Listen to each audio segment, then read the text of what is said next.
Welcome. I'd like to call this October 26, 2020 council meeting to order. If you please rise for the Pledge of Allegiance. Allegiance to the flag of the United States of America and to the republic for which it stands, one nation, under God, indivisible, with liberty and justice for all.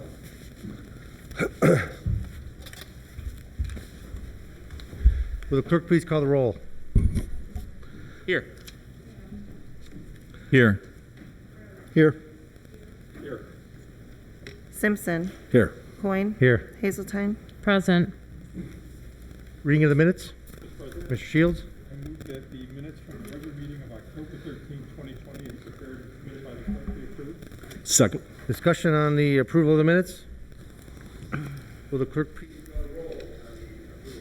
Lamb. Yes. Rose. Yes. Shields. Simpson. Yes. Coyne. Hazeltine. Yes. Heffinger. Yes. Motion passes 7-0. And we'll again meet 2 weeks. Health, Safety, and Sanitation, Mr. Simpson. Thank you, Mr. President. At this time, I have nothing to report. No meeting scheduled. Thank you. Public Properties, Mr. Shields. Thank you, Mr. President. No report this evening. No meeting scheduled. Special Legislation, Mr. Lamb. Thank you, Mr. President. I have nothing to report. I have been working with the law director on two important issues that we have in committee that we have met and discussed. And one is, of course, the demo proposal, and the other was the feeding wild animals. And I spoke again with the law director tonight, and hopefully in the next week or so we'll have two ordinances put together that we think kind of serve the basis for the next meeting. Thank you. Streets and Sidewalks, Mr. Heffinger. Thank you, Mr. President. I have no report and no meeting scheduled. Thank you. Water and Utilities, Mrs. Hazeltine. Thank you, Mr. President. No meeting scheduled and no updates at this time. Emerging Technologies, Mr. Rose. Thank you, Mr. President. Nothing to report, and I'm looking to try to schedule meetings sometime late November or early December. Thank you. Request for council action. We have several of them for finance. 2199 bids on the remodel of the rotunda. 2200 City Hall rooftop unit RTU replacement. 2201 authorized check endorsement for the CHIP grant program. 2202 discussion of comprehensive plan update. 2203 expenditure for Eventide radio and phone recorder for the police. 2204 expenditure for M&J Technologies tablets for cruisers.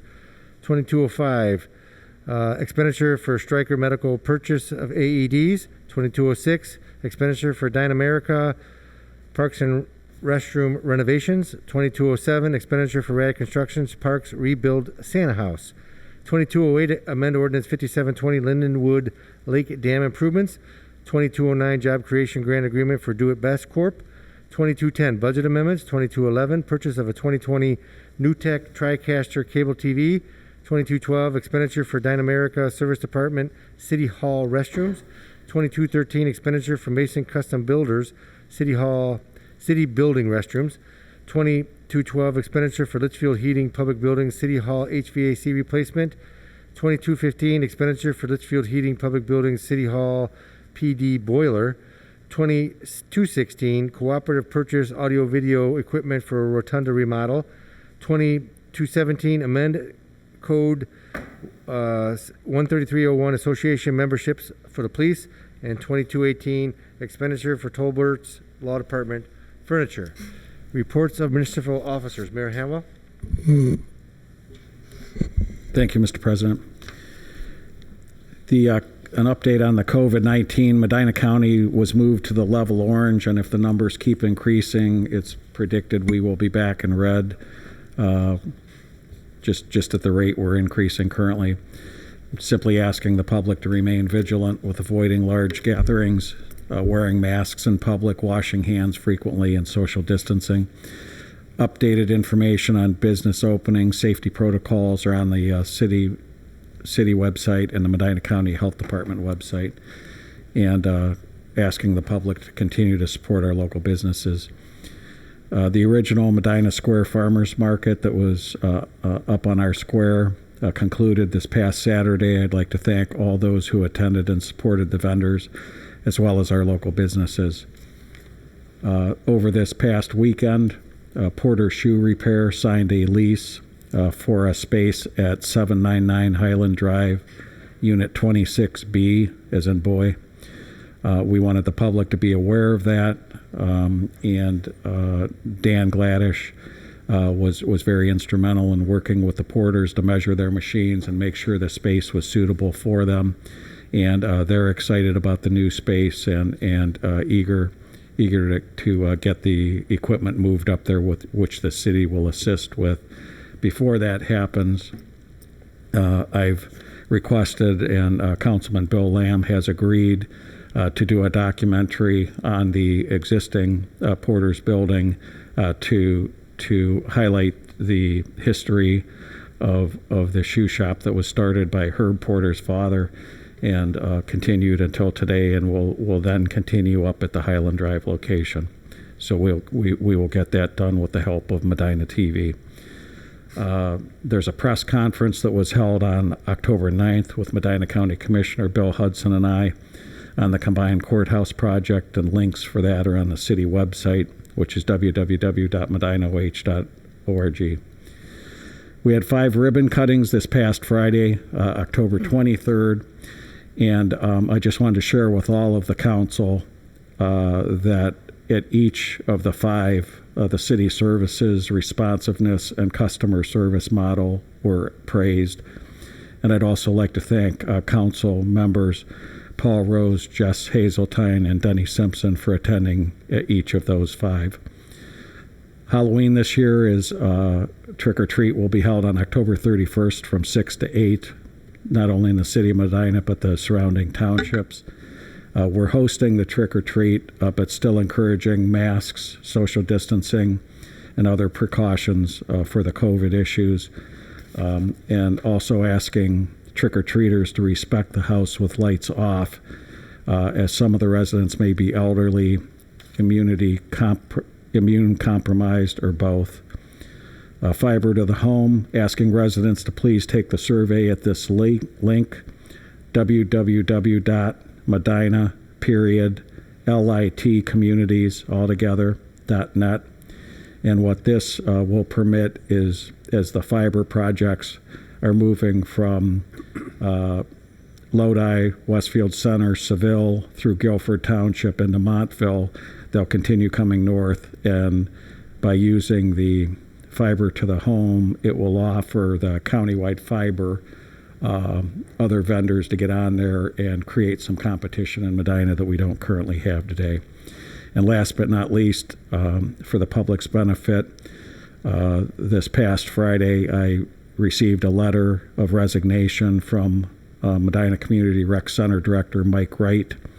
Mike has been with the city for 18 plus years, and he's going to work this week and all of next week and retire from the city as of Friday, November 6th. Thank you. Thank you, Mr. Durham, Director of Finance.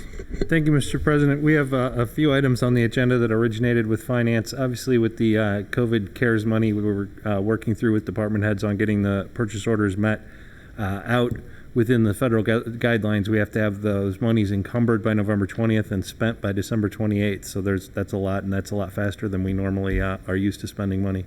And how much money did we receive? It's a little over $1.7 million. Thank you. Thank you. Chief Kenny, Police Department. Thank you, Mr. President. Officers will be on patrol in the neighborhoods in both Medina and Lafayette Township during Trick or Treat. Again, those hours are from 6 p.m. to 8 p.m. Also, recently we've been receiving a lot of calls regarding some of the homeless people and panhandlers here inside the city limits.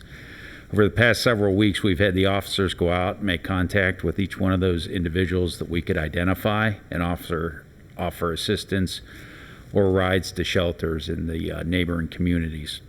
It should be noted that all of those people that we made contact with declined any assistance or any of those rides to the shelters. It should also be noted that panhandling inside the city is not illegal as long as they're on public property and outside of the right-of-way. Thank you. Thank you, Mr. Gladys, Building Official. Thank you, Mr. President. Just a correction for the mayor. The address where the Porter shoes are moving is 799 North Court. They're moving into the North Court Plaza, and they're excited about the move, and I have no report. Thank you. Thank you. Mr. Mendel, Planning and Community Development Director. Thank you, Mr. President. I have no report this evening. Thank you. Cindy Lastushka. I hope I got it. You were so close. Municipal Court. Lastushka, that's what I said. Thank you, Mr. President. There's nothing new from Medina Municipal Court. Thank you. Mr. Piccoli, Service Director. No report this evening, thank you. Mr. Huber, Law Director. No report, thank you. Thank you. Mr. Patton, City Engineer. Thank you. I just wanted to make council aware of a situation the last couple weeks on our city railroad. We were contacted about 3 weeks ago by Kokosing Materials, advising us that they wanted to do a repair on their unloading pit. This is their hopper.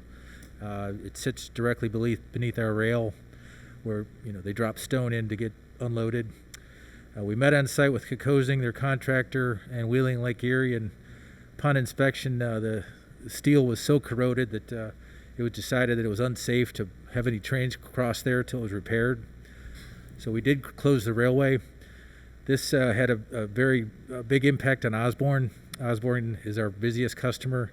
They get 3 to 4 trains a week filled with stone. That had to stop. Kokosing did engage our structural engineer to prepare a plan that was approved. They've ordered the materials, and today they completed the repair. We anticipate that the rail will be open tomorrow. Wheeling's got to do a final inspection. Should note that this is all Kokosing's costs. We own the rail and are responsible for the rail, but the unloading pit below the rail is their obligation, so they are paying for the entire repair as well as for the cost of the structural engineer. Thank you. Thank you, Chief Painter, Fire Department. Thank you, Mr. President. I have one item for council and the residents. In an effort to provide the best and most comprehensive fire service to our communities, we'll begin a staffing night shift on a trial basis. Currently, we have firefighters on duty Monday through Friday, 8 a.m. till midnight. Nights and weekends, our staff is still on call. Beginning November 9th and running through December 4th, Medina Fire Department will be operating a staffing shift from midnight to 8 a.m. This shift will run for 1 month, and then we'll then evaluate for any efficiencies. The exciting part of this trial is that it's a joint effort between Medina Hospital's LST and Medina Fire Department. We will have a fire engine stationed at the hospital. This engine will be staffed by 2 city firefighters and 2 of the LST employees that are on duty. They're paramedic firefighters. They will respond to all emergency incidents following the fire department's normal operating policies. We have anticipated having lower response times and some personnel efficiencies from this. LST Director Mark Phillips and I have set up this trial, and it will be funded out of our current operating budgets. We will update you with our findings mid-December. Thank you. Thank you. Mr. Worley, Parks and Recreation Director. Thank you, Mr. President. I just wanted to note one item. Earlier this year, back in April, the Kiwanis Club, which has traditionally provided seedlings to the 3rd graders at all schools, including Medina Christian Academy and St. Francis Xavier for the 3rd graders. This Thursday, October 15th, the mayor issued a proclamation designating Arbor Day. A few months later this year, we were excited to be able to continue that program and distribute Norway spruce trees with the cooperation of the Agricultural and Conservation Committee from Kiwanis, led by Dale Wyant, and he worked with the principals to ensure that this could continue to happen this year. Thank you. Thank you. Mr. Fry, Medina Cable TV. Thank you, Mr. President. I just wanted to give one point of clarification for our viewers. We are proud to be providing coverage of the Medina Bees football team that has had 2 great wins, actually 3 great wins if you look at the playoff picture so far. But just to clarify for our viewers on Medina TV on our Facebook page, due to OHSAA regulations, we can only give live audio during the broadcast of the game. The rights belong to Spectrum News 1. I know we had a lot of residents frustrated in the last game because we could only provide an audio feed during that time. But we will continue to do that hopefully this Friday as they head to Menor, provide the live audio feed. Residents can then watch the rebroadcast shortly after the game that would then include the video and everything else with that. So we hope everyone stays tuned, and go Bees. Yeah, thank you. And I'd like to add on that is in this time of COVID where we don't have a lot of bright things happening, this is one bright thing in Medina that's happening thus far is the Medina football team, beating St. Ed's and then going ahead and beating St. Ignatius. I'd like to congratulate the team on that, congratulate the coaches, the band, everybody who's involved, the parents. to go through this. I mean, it's something that's a bright spot in this otherwise dismal 2020. I think everybody would agree. We agree. Notices of communication petitions. There are none. Notice unfinished business. We have one item. Resolution 14420, resolution authorizing an application for grant assistance from the State of Ohio Public Works Commission relative to Issue 1 and LTIP program funding for the South Prospect Street Reconstruction Project. Move to approve. Second. Discussion? Mr. Shields? Clause has been requested and would be added at this time. My second includes the emergency clause. Discussion on the emergency clause and resolution. Mr. Patton? Thank you, Mr. President. As council might remember, we originally brought this to Finance Committee back in August. At that time, we notified council that due to the budget constraints by the state, they weren't sure what kind of program they'd have. Typically, our applications are due in early September. Happy to say that they're going ahead with their full program. Our application is going to be due beginning of November. We did meet administratively, and we've selected a project we'd like to recommend. That's the reconstruction of South Prospect Street between Smith and Lafayette. The total cost of the project is estimated at a little over $1,031,000. The grant will pay for $493,000 if we're successful, which is a little less than 48% of the cost of the project. Thank you. An emergency clause? Emergency clause because the grant application is due, I believe it's November 6th. Something like that. Thank you. Any further discussion on the emergency clause and/or the resolution? Will the clerk please call the roll on the adoption of the emergency clause? Shields.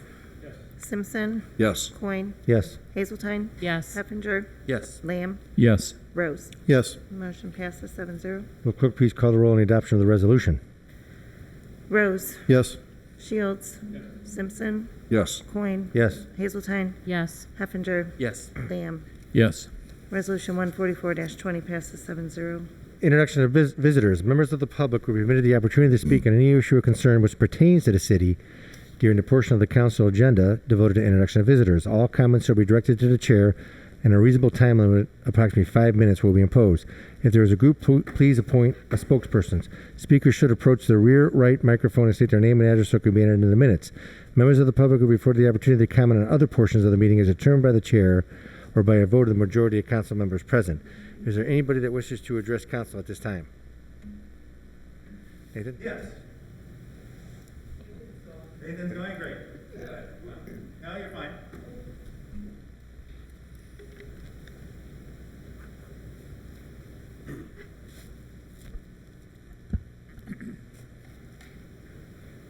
Hello, I'm Nathan Case.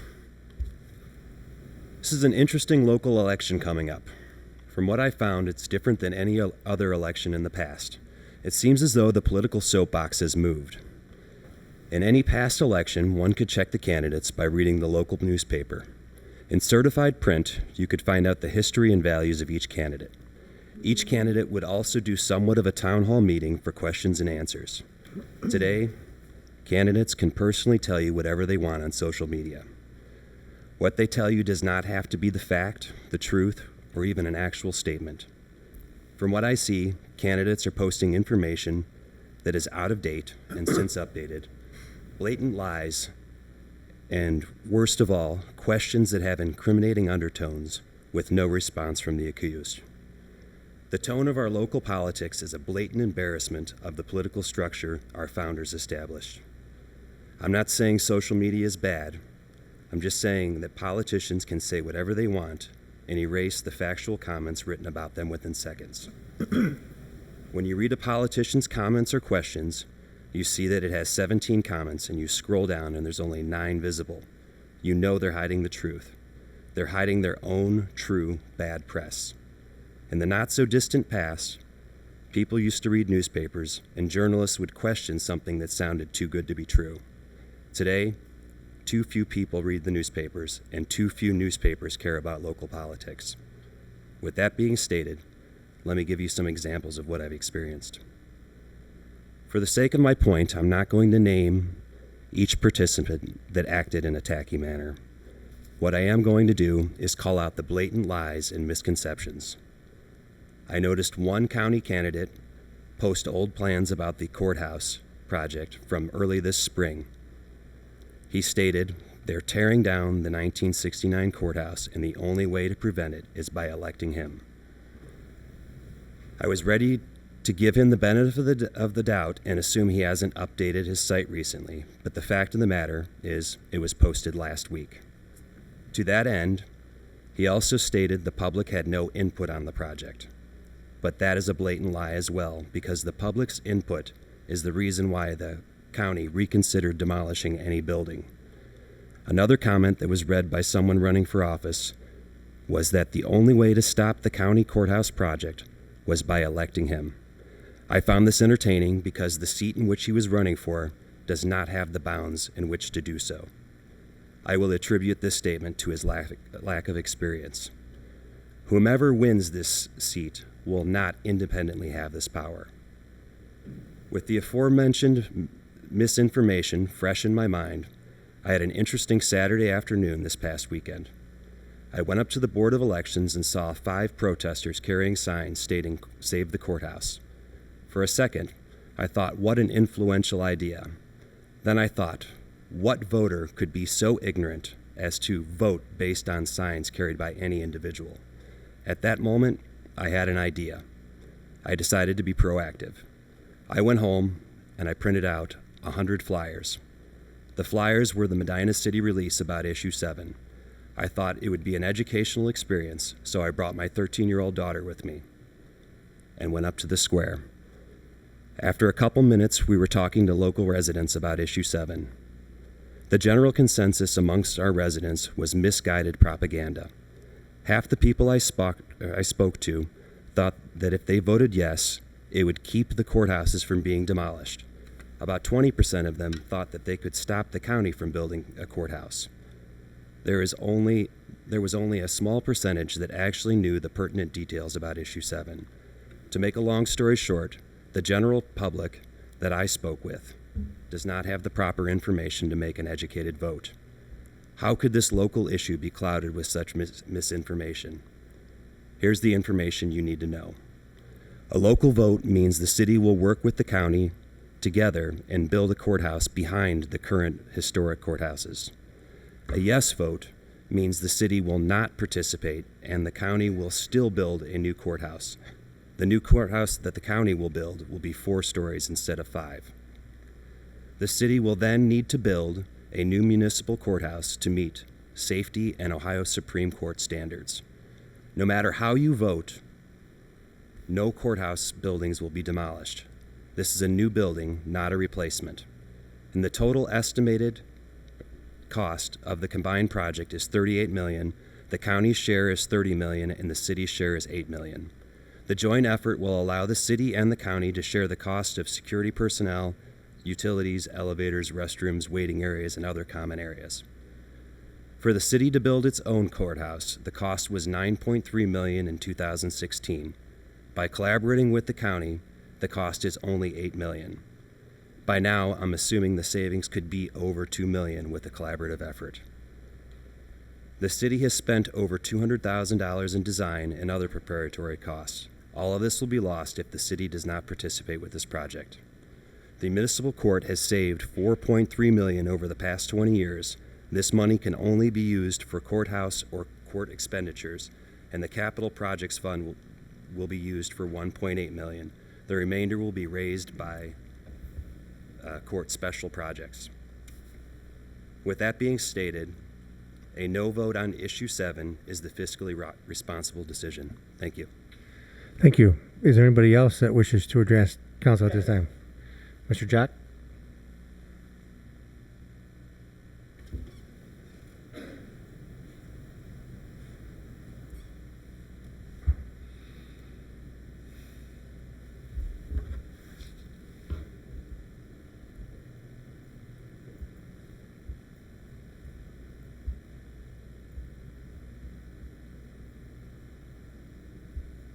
My name is Ralph Jock. I live at 523 East Friendship Street in Medina. I'm encouraging everyone to vote yes on Issue 7 to stop the waste of $60 million in taxpayer money. Building a new combined city-county courthouse does not provide the city or the county with any greater capabilities than they currently have. We are currently experiencing very difficult financial times. Spending that kind of money in these circumstances is irresponsible and unnecessary. The people should control how their money is spent. And people, this election, have a chance to say, I don't want my money spent that way. Now, you can talk about the $8 million the city is contributing, but every resident in the city is also a resident of the county. And so they're bearing the full burden of the total $60 million cost. Now, I'd like to address a couple things that Nathan said. One, just a few months ago, every one of you council members and the mayor sat here and said the only thing that was for sure about this project was that the 1969 edition of the courthouse was going to be demolished. Now you've come up with another plan, but absolutely nothing prevents you from reverting to tearing down that 69 courthouse or the 1841 courthouse, for that matter. There's nothing legally that the people can do to prevent that. However, if they vote yes on issue 7, they will be able to.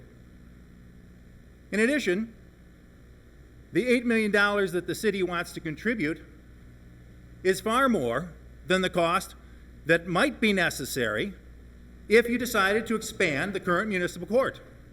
You have spent $3.8 million of the taxpayers' money to build this adjacent parking garage. That leaves the surface parking lot next to the court as unnecessary, and it could be expanded into with a building addition for far less than $8 million. You're not going to save any money. You're just going to spend money. Now, the plans for this new $60 million courthouse, and the reason it's $60 million, it's $38 million maybe, because when the architect was here the last time that you asked her, John, is there any money in there for overruns or anything like that? And she said she didn't know. Well, I'll tell you, there isn't. And that $38 million doesn't count the $2.6 million in the architect's fees. It doesn't count the needed furnishings. It doesn't count the required court equipment for audiovisual. It doesn't account for the security features that have to be added in that court. It's going to be far more than $38 million, and then you add on the cost of the debt. The county is going to take on at least $30 million in debt, and we have to pay the interest on that. So the total cost is more than $60 million. People in this community should take back control of their government and make the decision on how this money is spent, and they can do that and make sure that their courthouse is not torn down by voting yes on issue 7. Because then what happens is, if the city wants to participate, then they have to go to the people and get the people to approve it. It's the people's money. They should decide how it is spent. One more thing Nathan said is that he thinks that if the city doesn't participate, the county's going to go ahead anyway. Well, I'll tell you something. I've been paying attention to this project for quite a while now, a couple years. And funny, the minimum that they can build anything on the east side of the square is $38 million. There's never been any estimate to build anything that was less than $38 million. So based on that, I would say that if they don't have the city's money, they don't have money to build what they need to build. One further thing, people who have reviewed the plan should make note that the courthouse plans that they plan to implement include things like ceremonial courtrooms, so that people have a courtroom that looks nice to be able to take pictures when somebody wants to get married or wants to adopt a child. Well, if somebody wants to take nice pictures when some legal event happens, then they're free to rent space in one of the many fine party centers that we have in this community. The people don't need to pay for ceremonial chambers for judges in the courthouse. Further, Nathan mentioned security. Well, first of all, the guidelines are not mandatory, particularly as a renovation in connection with existing buildings. However, recently, the Domestic Relations Court asked for an additional security person, and the county administrator, Scott Miller, said that you don't need it. Security is fine in the courthouse.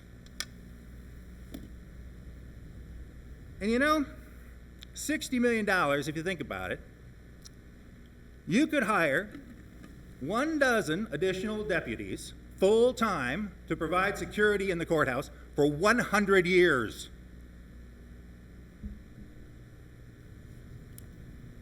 Again, I encourage all citizens to vote yes on issue 7. Stop government waste. Save your courthouse. Thank you very much. Thank you. Is there anybody else that wishes to address council at this time? Okay.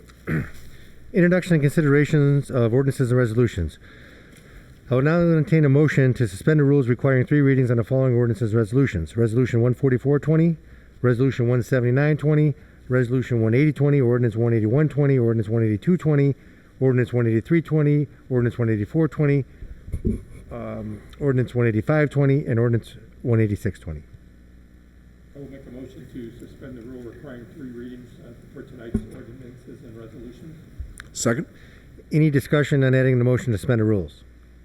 Will the clerk please call the roll on the motion to suspend the rules? Yes. Coin. Yes. Hazeltine. Yes. Heffinger. Yes. Lamb. Yes. Rose. Yes. Shields. Yes. Motion passes 7-0. Resolution 17920, resolution approving and accepting the Justice Reinvestment Incentive Grant, the JRIG award for the Medina Municipal Court. Move to approve. Second? Discussion? Mr. President, Mr. Shields? the emergency clause has been requested. I move to add at this time. My second includes the emergency clause? Discussion on the emergency clause and resolution. Mrs. Lastuska. You're so close. You're so close. It's Lastuka, John. Okay. Thank you, Thank you, Lastuka. It's okay. This is basically the JRIG grant for 2 of our probation officers. It goes from 2019 and will end in 2021. And the emergency clause? Yes, please. The reason for it? Oh, the reason for it is because. Sorry. Yes, please. Right now, we have the money. We need to allocate the money for our probation officers. This will also cover any pay raises for them as well as any health insurance. We just kind of need to clean it up as a housekeeping. Thank you. Any further discussion on the emergency clause and or the resolution? Will the clerk please call the roll on the adoption of the emergency clause? Hazeltine. Yes. Heffinger. Yes. Lamb. Yes. Rose. Yes. Shields. Yes. Simpson. Yes. Coin. Yes. Motion passes 7-0. Will the clerk please call the roll on the adoption of the resolution? Coin. Yes. Hazeltine. Yes. Heffinger. Yes. Lamb. Yes. Rose. Yes. Shields. Yes. Simpson. Yes. Resolution 179-20 passes 7-0. Resolution 18020, resolution accepting the amounts and rates as determined by the Budget Commission, authorizing the necessary tax levies and certifying them to the county auditor. Move to approve. Second? Discussion. Mr. Durham. Thank you, Mr. President. This is a step in the budget process per the state's code. The emergency clause is requested because we have to return these documents Slow to the down. county. There's no emergency clause requested. Yeah, it Do you is want on the one? other page. Oh. There it is. Oh, there it is. Yes, there is. All right. If it's not on your agenda, we need it anyway. We have to certify these rates back to the county auditor's office. Okay. I will amend my motion to include the emergency clause. My second also includes the emergency clause. Any further discussion on the resolution and or the emergency clause? Will the clerk please call the roll on the adoption of the emergency clause? Lamb. Yes. Rose. Yes. Shields. Yes. Simpson. Yes. Coin. Yes. Hazeltine. Yes. Heffinger. Yes. Motion passes 7-0. Will the clerk please call the roll on the adoption of the resolution? Heffinger. Yes. Lamb. Yes. Rose. Yes. Shields. Yes. Simpson. Yes. Coin. Yes. Hazeltine. Yes. Resolution 180-20 passes 7-0. Ordinance 18120, ordinance authorizing the mayor to endorse the insurance check to Donna Nicola for repairs to the property at 559 North Harmony Street. Move to approve. Second? Discussion. Mr. President, Mr. Shields? the emergency clause has been requested. I move to add it this time. My second includes the emergency clause. Discussion on the emergency clause and or ordinance. Mr. Mendel. Thank you, Mr. President. This is to allow the mayor to sign off on a check that has 3 different names: the owner, Miss Nicola, her mortgage holder, who apparently is her father, and the city, since we have a lien on the property through a previous CHIP grant at the property. So we would just like to, the emergency clauses so that the mayor can sign off on this. The homeowner can have their money to execute the repairs to their building here in the city of Medina. Thank you. Thank you. Any further discussion on the ordinance and/or the emergency clause? Will the clerk please call the roll on the adoption of the emergency clause? Shields. Yes. Simpson. Yes. Coin. Yes. Hazeltine. Yes. Heffinger. Yes. Lamb. Yes. Rose. Yes. Motion passes 7-0. Will the clerk please call the roll on the adoption of the ordinance? Rose. Yes. Shields. Yes. Simpson. Yes. Coin. Yes. Hazeltine. Yes. Heffinger. Yes. Lamb. Yes. Ordinance 181-20 passes 7-0. Ordinance 182-20, an ordinance authorizing the purchase of a commercial rooftop air conditioning unit and related items, equipment from Train for Medina City Hall. Move to approve. Second. Discussion? Mr. President, Mr. Shields? the emergency clause has been requested. I move to add it this time. My second includes emergency clause. Discussion on the emergency clause and ordinance. Mr. Pacoli. Thank you, Mr. President. So the emergency clause is being requested under the COVID CARES Act. The POs must be written, I believe, authorized by November 20th, 2020, and the work completed by December 28th of this year. So that's a short window. This is a purchase, if approved through the National Cooperative Purchasing Program. We utilize that program. Omnia Partners, U.S. Communities. Expected delivery date would be between November 7th and December 7th and December 14th of this year, with an install anticipated of 4 or 5 days using the existing ductwork.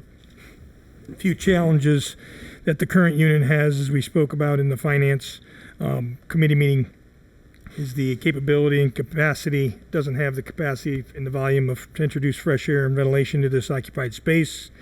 Doesn't have an external exhaust system to remove stagnant air, which in turn would overpressurize the building. Does not have, actually the control system is obsolete. It's a pneumatic system, and it does not have clean air filtration system as well. The health department did bless this project as COVID related, and I believe we have that from them. Yes, I think part of the $1.7 million that we received from the federal government will be used to purchase this equipment. Correct. Any further discussion or comment on the emergency clause and/or the ordinance? Will the clerk please call the roll on the adoption of the emergency clause? Coin. Yes. Hazeltine. Yes. Heffinger. Yes. Lamb. Yes. Rose. Yes. Shields. Yes. Simpson. Yes. Motion passes 7-0. Will the clerk please call the roll on the adoption of the ordinance? Simpson. Yes.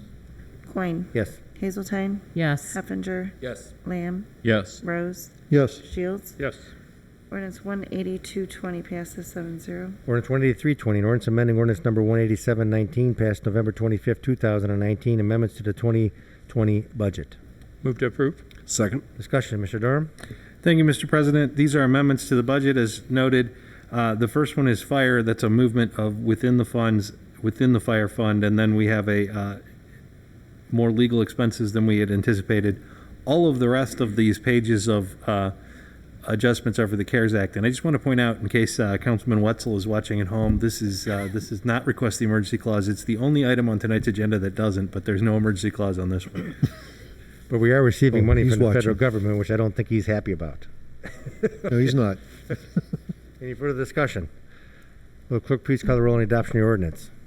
Hazeltine. Yes. Heffinger. Yes. Lamb. Yes. Rose. Yes. Shields. Yes. Simpson. Yes. Coin. Yes. Ordinance 183-20 passes 7-0. Ordinance 184-20, an ordinance authorizing the mayor to advertise for competitive bids and award a contract to the successful bidder for the Rotunda renovation project at Medina City Hall. Move to approve. Second. Discussion? Mr. President, Mr. Shields? the emergency clause has been requested. I move to add it at this time. My second includes the emergency clause. Discussion on emergency clause and ordinance. Mr. Pacoli. Thank you, Mr. President. Similar to the explanation with respect to the rooftop unit for Medina City Hall PD, it's a short window if council approves this renovation of the rotunda for bidding. Anticipation is to bid out 2 weeks and open and receive bids on November 10th. That leaves a awarding period and then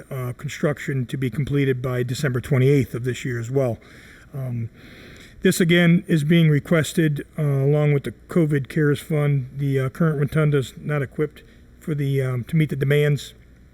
The way we're conducting business, this essentially has become the new multi-purpose room. The room's not equipped with the technology to handle the needs of today, the ability to broadcast city council meetings and maintain the requirements of a public meeting during this pandemic has been difficult, to say the least. We'll need to increase the amount of microphones in the room. The playback sound system will need to be upgraded. Those are just some of the examples with respect to the audiovisual requirements or conditions. The rotunda itself, as a structure, needs to be updated to meet the safety precautions of COVID-19. The work scope is intended to replace the existing sunken rotunda with the removal of related assemblies such as these walls and benches. The area will be infilled to provide for a flush floor aligning with the existing tile to allow accessibility and increase social distancing, as well as the podium where the council respectfully sits, and a sound booth in the back where the cable folks conduct their business. Thank you. I was speaking with Mr. Shields, and I'm not sure. This is not going to be called the Piccoli Rotunda, then, is it? Or? No, I Okay, prefer that it not be. Just want to double check before we move forward. Is there any further questions on the or discussion on the ordinance and or emergency clause? Will the clerk please call the roll on the adoption of the emergency clause? Lamb, Yes. Rose, Yes. Shields, Yes. Simpson, Yes. Coin, Yes. Hazeltine, Yes. Heffinger. Yes. Motion passes 7-0. Will the clerk please call the roll on the adoption of the ordinance? Heffinger, Yes. Lamb, Yes. Rose, Yes. Shields, Yes. Simpson, Yes. Coin, Yes. Hazeltine. Yes. Ordinance 184-20 passes 7-0. Ordinance 185-20, an ordinance authorizing the purchase of 2 TriCaster Mini 4K Deluxe Bundle Kits from iVideo Technologies LLC for the Cable TV Department. Move to approve. Second. Discussion? Mr. President. Mr. Shields? The emergency clause has been requested. I move to add it this time. My second includes the emergency clause. Discussion on the ordinance and the emergency clause. Mr. Fry. Yes, this is for the, as you mentioned, the purchase of the 2 TriCasters that assist us with our coverage of events we are now covering due to COVID, with the limited people allowed into some of these events, the ability to stream and provide coverage of these events for everyone watching. Those will be put in our studio, as well as one of those being used remotely. We're using the state purchasing agreement to obtain these, and we'll be using COVID funds to cover the cost for those. Thank you. Any emergency clause? Yes, the emergency clause, please. And due to the fact that it is COVID-19 funds to get it in time. Thank you. Any further discussion on the ordinance and or the emergency clause? Will the clerk please call the roll on the adoption of the emergency clause? Shields, Yes. Simpson, Yes. Coin, Yes. Hazeltine, Yes. Heffinger, Yes. Lamb, Yes. Rose. Yes. Motion passes 7-0. Will the clerk please call the roll on the adoption of the ordinance? Rose, Yes. Shields, Yes. Simpson, Yes. Coin, Yes. Hazeltine, Yes. Heffinger, Yes. Lamb. Yes. Ordinance 185-20 passes 7-0. Ordinance 186-20, an ordinance authorizing the purchase of an audio, video, and technical equipment for the Medina City Hall Rotunda renovation project from B&H Photo. Move to approve. Second. Discussion. Mr. President. Mr. Shields. The emergency clause has been requested. I move to add it at this time. My second includes the emergency clause. Discussion on the ordinance and emergency clause. Mr. Fry. Yes, as Nino kind of mentioned some of the items in his ordinance, this will be to work on the City Hall Rotunda project and the equipment to come in here to allow something we haven't had in a while, and that's to have the technologies so that we can have the paperless. Everything can be paperless for people to display on the monitors, to also provide spacing appropriate to COVID guidelines, and then also provide our streaming services, and also provide, when not having meetings, to utilize the space also for go-to meetings, well, your choice of Zoom, whatever you like to use, for those meetings to be used in this space as well. Again, the emergency clause is requested due to this is under COVID funds to provide that and to get the equipment and everything in within the deadline. Thank you. Any further discussion on the ordinance and or the emergency clause? Will the clerk please call the roll on the adoption of the emergency clause? Coin, Yes. Hazeltine, Yes. Heffinger, Yes. Lamb, Yes. Rose, Yes. Shields, Yes. Simpson. Yes. Motion passes 7-0. Will the clerk please call the roll on the adoption of the ordinance? Simpson, Yes. Coin, Yes. Hazeltine, Yes. Heffinger, Yes. Lamb, Yes. Rose, Yes. Shields. Yes. Ordinance 186-20 passes 7-0. At this time, I entertain a motion to add to the agenda Resolution 18720. Move to add to the agenda. Second. Any discussion on adding Resolution 18720? Will the clerk please call the roll on adding Resolution 18720? Hazeltine, Yes. Heffinger, Yes. Lamb, Yes. Rose, Yes. Shields, Yes. Simpson, Yes. Coin. Yes. Motion passes 7-0. Resolution 18720 is a resolution commending Mike Wright for his dedicated years of service to the city of Medina. Move to approve. Second. Discussion. This is just a resolution we do for the department heads. We have a resignation of Mike Wright for all his time in serving the city of Medina as the Recreation Center Director and his efforts with the Recreation Center and dealing with us during budget time. As we know, we've been hard, and even in this time of COVID with the modifications to the Recreation Center have been difficult. Is there any further discussion? Will the clerk please call the roll on the adoption of the resolution? Heffinger, Yes. Lamb, Yes. Rose, Yes. Shields, Yes. Simpson, Yes. Coin, Yes. Hazeltine. Yes. Resolution 187-20 passes 7-0. Council comments? Mr. President, thank you very much. First of all, I wish Mike Wright the best of luck. It's been a pleasure working with him for the last several years.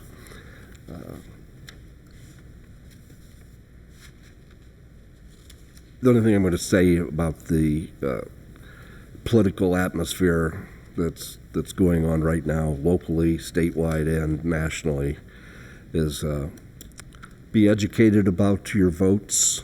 Please vote. So you can vote by mail. You can do early voting at this time. And the only thing I ask is, it's not like a broken record, but let's just try to be kind to one another. Thank you. Thank you. Other council comments? Mr. Lamb? Thank you, Mr. President. First, Jonathan, Planning Director, thanks for bringing the comprehensive plan up. I appreciate it. I'm looking forward to working with you, the administration, so we can get the committee put together and move forward on that. It's been a long time kind of in the gestation period, and we were held up by the COVID, and now we are getting ready to move forward. So that's an exciting thing, and thank you, Mayor, for arranging with Phyllis at Porter's Shoe Shop. I think that'll be an important addition, I think, to our collection, I think, of important issues and folks and businesses that in this city, and one that we certainly wouldn't want to overlook. So, Mayor, I appreciate you, reaching out and kind of helping to get that going, and all the work you've done, which, when you think about Porter's Shoe Shop and how long it's been there and how it started and how it was handled by the city, and it was clear that it's a building we own, and it's in the spot where we're going to do some additional development that will be good for the city at large. How well it was handled, and primarily by the mayor, working with the administration to ensure that, while the building was going to go, we didn't want the business to go. And it was, I think it was a real commitment from the city to the folks that are in this community to respect that, the fact that we made some changes, and we took care of the folks that would be affected by the change. And listen, the courthouse issue is actually, is first and foremost on my mind. Initially, I can say I was beyond concerned that in order for us to work with the county and join with the county in building our Muni Court, I was beyond concerned that in order to do that, it meant that we would lose the 1969 courthouse. And I wanted to support it's important for me to support the fiscally responsible program, if that would work.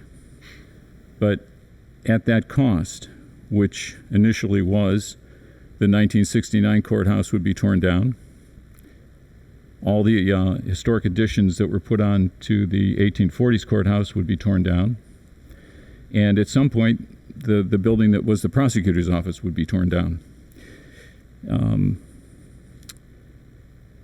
So there was two things to balance. What do we do that's the most fiscally long-term responsible? And the other is our commitment to preservation and restoration. So over the past year and a half, I think I attended, I think, almost every public meeting that there was, spoke out in favor of preservation and restoration, why it mattered, how important that 69 building was, how important the additions to the 1840s courthouse, how important it was to maintain those, and the uniqueness of the building that was the prosecutor's office. I spent hours on the phone with the architect that was working for the county having those discussions, because I knew he was a conduit to the commissioners that would make that kind of decision. I met with a number of county officials over a period of months, shared my concerns with the mayor, spent hours in conversations with Commissioner Hudson, because I knew where he was driving the program.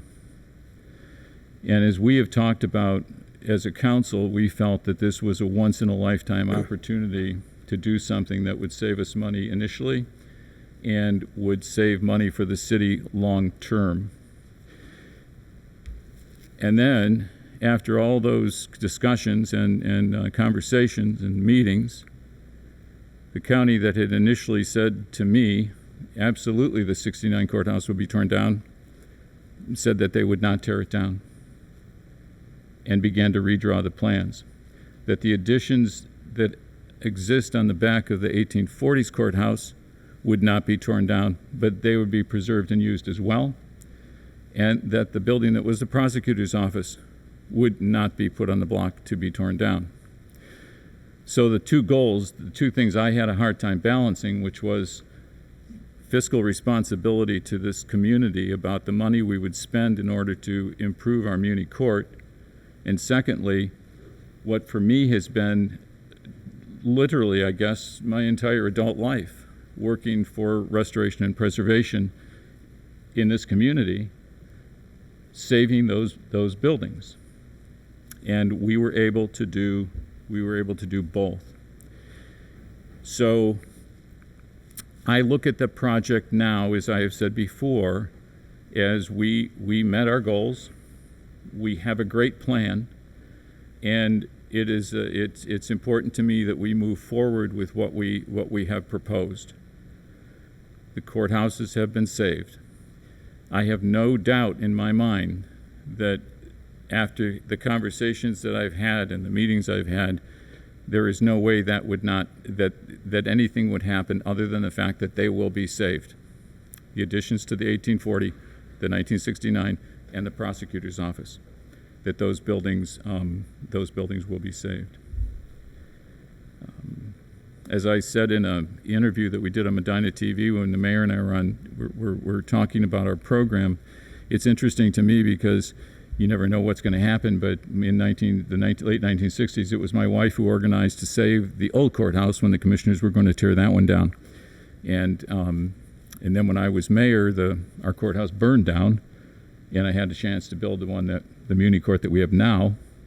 And then here we are with this, which was a dilemma, but I think we have really satisfied about every aspect of this plan, and we have an opportunity now to go forward in a really historic way and do something that's long-term going to benefit the community.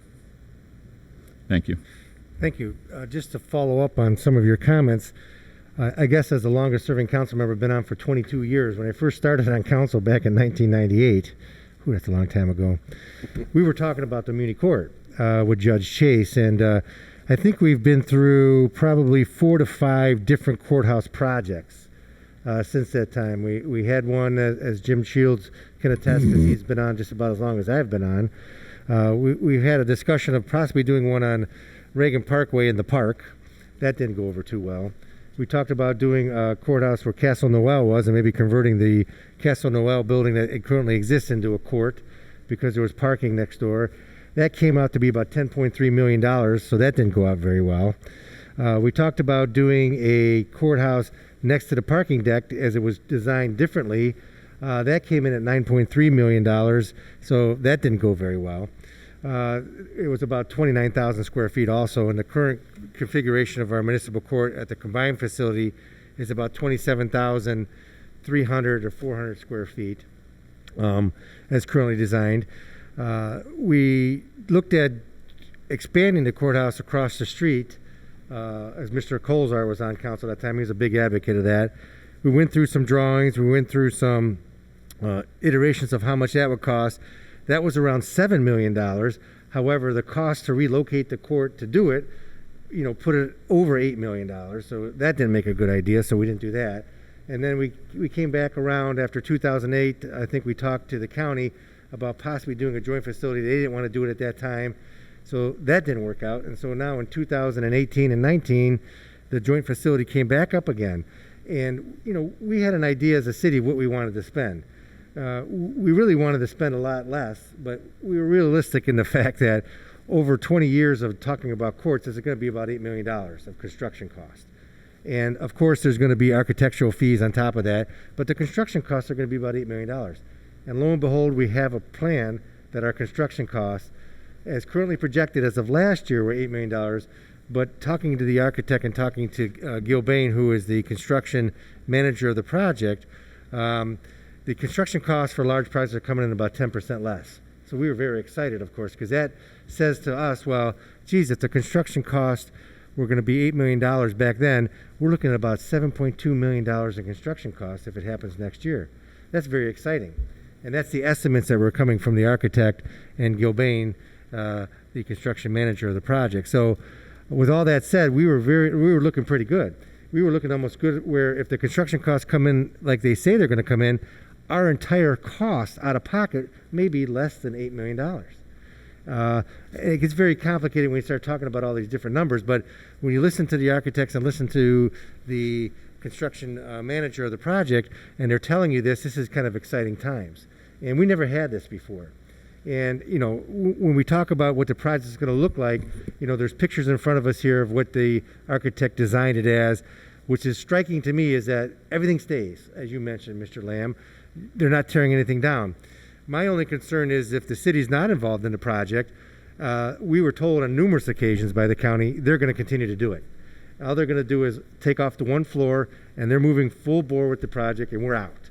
That's very concerning to me, because if we're out of the project, then we have to figure a way to solve our problem. And, we could solve our problem by building another court, but that may cost us over $9 million again, or maybe $10 million. And then we have to determine how we're going to pay for that.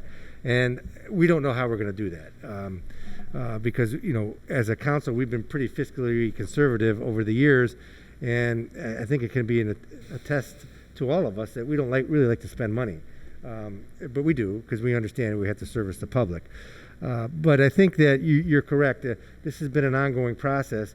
And going through all those iterations for all those years and coming to a spot where it finally makes sense financially. And I know that COVID's a bad thing, but the only good thing that came out of COVID is the construction costs may go down, because people need work, right? So when people bid on projects and they need work, they're not going to bid as high, they're going to bid a little lower. And that's what the construction manager was telling us, Gil Bain, that, hey, we've been seeing this happen in the last few months, and this looks like if we bid this project out in the spring, it's going to come in lower than our estimates, because we're estimating on last year's prices, not the future prices. Of course, they can go up, right? But they've been seeing a trend that they've been going down, so that's a good thing. So these are the issues that the city is going to have to face, because, of course, this project is in the city of Medina, and it's in our historic square, as you mentioned. And we want to make sure that we keep our square growing, lively, vibrant in the future.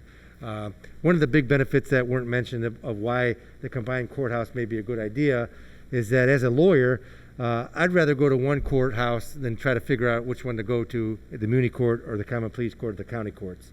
And this puts everything as quote-unquote a justice center, everything in one space that will help the residents, because when the residents go to the court, they don't have to determine, well, which court do I have to go to? Where's that located and how do I get there? Everything will be right in the center of Medina, except, of course, the Wadsworth Municipal Court, which is the only outlying court in a separate jurisdiction of the county. But, you know, it'd be easy to find, easy to go to, easy to attend.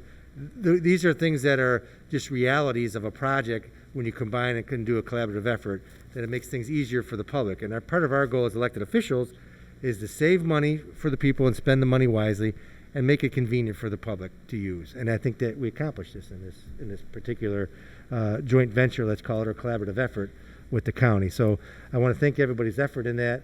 And I just want to make everybody understand, if you have any questions, you always can ask, you know, whomever you'd like to ask, but just ask about what the goals were to get this done and why we're doing it. And it's pretty clear that we want to make sure we spend your money wisely, and we want to make sure that we make things easier for you. So with that said, is there any other council comments? Mr. President? Mr. Rose? Thank you, Mr. President. First of all, again, in regard to Breast Cancer Awareness Month, I'm wearing pink to honor my grandmothers and my youngest sister. Let's get a cure for it. And I'd like to, 2020 is the year of different things, and for Medina City football, or Medina Schools football, to be beating St. Ed's and St. Ignatius in the same year, that's never happened. Congratulations, guys. Keep up the good work. Then back to the courthouse comments. Just want everybody to know that when the architect put the paper down and put the pen on the paper to design things, they not only designed for what the current needs are, but they tried to look into their crystal ball and decide what we're going to need in the future. If you look at the plans, you're going to see places where additional courthouse rooms were added for the future. Some were marked as ceremonial, but should the need come down the road, 10, 15, 20, 30 years down the road, that ceremonial courthouse room will go away and will be used as an actual courthouse or actual courtroom. It is not going to be just strictly for that. These are future plans looking for the future, so when the courthouse is built, it's built to last us for 50 years. Medina County has expanded in growth as no one really thought of back in 1969 when this courthouse was built. And so please keep that in mind when you're looking towards voting on this. Also, I think you have to be fully aware that all the city council, all of the commissioners, and most of the court, all of the administration, and most of the courthouse judges are in favor of this project. They're looking at working together. They want to see something go forward. And it makes me wonder if, when you read some of the names of the candidates that are posted on some of the propaganda against the courthouse, you have to wonder, are these people really want to work with people and work for the county and work for the taxpayers? Ask yourself that question when you go to vote. Thank you. Thank you. Any other council comments? I just want one clarification. You talked about building the courthouse for the future. I think one thing we've learned from the beginning of this project and serving on the committee, I was brought on the committee later, but the mayor's been on the committee for a while. We've learned that COVID only taught us one thing: things will be different in the future. We learned that the county probation department doesn't need as much space now. They want less space because they're going to go do more online. And I think you're going to find a lot more of the court functions or the clerk functions will be done online in the future rather than being done in person. Whether that's good or bad, I have no idea. But it's just a trend that was brought up to us during this process, is that COVID has taught us things that we probably accelerated a few years, because we weren't even thinking about doing things online, at least the probation department. And now all of a sudden they say we've been doing it online. We're going to continue to do it online, which of course is going to save more money because things are more online and people can do things from their home. So that's one thing that we've learned that I was unaware of during the beginning of this process, and going through the process learned that things have changed and they will continue to change and be changed in the future. Mrs. Hazeltine? Yes, thank you, Mr. President. There are lots of things I would like to say tonight, but unfortunately some of them I can't say, and some of them would go on forever. Most of all, concerning the current political climate, I'm tired. I'm really, really tired. I would like to stress to the public that I got into this to represent the residents of Ward 1. That is my first concern. My second concern is the citizens of Medina, and I take my role very seriously in that I do keep up on the happenings in the county. Medina is the county seat for Medina County. If you do not have a good idea of what is going on in the county, then you certainly will not have an accurate idea of what is the pulse of Medina City. I'm very, very proud to work with the council that is nonpartisan, that has been able to work with the commissioners who are partisan. And outside of this, we all have our own politics. But one thing that has brought all of us together has been this project, and it has been a great learning experience for someone who is newer to the council. As I said, I'm extremely proud to be part of a team that is a true team, that does communicate with the other people that make the laws and that enact change on a county level, on a city level. That being said, I do represent the residents of Ward 1 and the city, and I would ask to be completely transparent, is the buzzword recently. In the interest of transparency, my telephone number is on the City Hall website. My email address is on there. If you have a question about something that I may have said, or something that you heard that I said, or any other council member, that is why that transparency is there. Many of my Ward 1 residents know I always answer my phone. I strive for a 24-hour turnaround time when you give me an email or a text or a call.